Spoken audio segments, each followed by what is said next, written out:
Freo played on Thursday night. They played the Geelong Cats. And there was so many levels to why it just should have been such a big night for the club.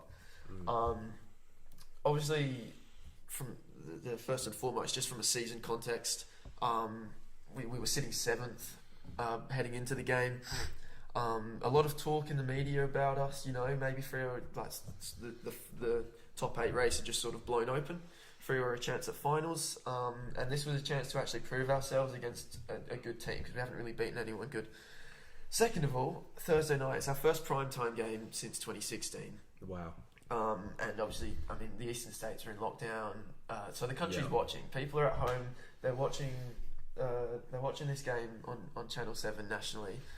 So it's a chance to prove ourselves to the country. Third of all, another layer to why this was big is the annual Starlight Purple Haze game, which is what Fremantle do every year to raise funds for the Starlight Foundation, who look after sick kids. It's very, very good. So fans can donate, etc. And this year it was particularly dedicated to a young girl called Millie Lucas, who's a massive Fremantle fan. She's been at the club over the last couple of years. Get to go to training, run onto the ground with the boys. Wow.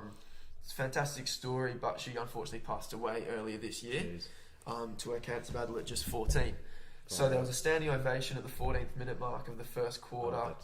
Her family were there. They designed a jumper for the club. Wow. So you can see there was a lot of reasons why this was just such a big night for the Fremantle Football Club. And I'm ranting about it just because of how much of a letdown the on-field performance was. I took my girlfriend for her first game in 2 years. Wow. And I was hoping to, for her to experience why this was such a big night. Hopefully the Optus would be rocking, and it was for maybe the first 20 minutes. And the boys just didn't perform.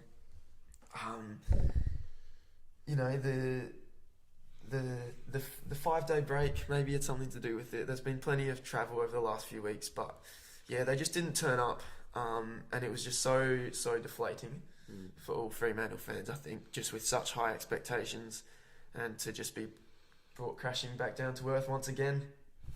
On the positive side, Geelong are such an experienced side.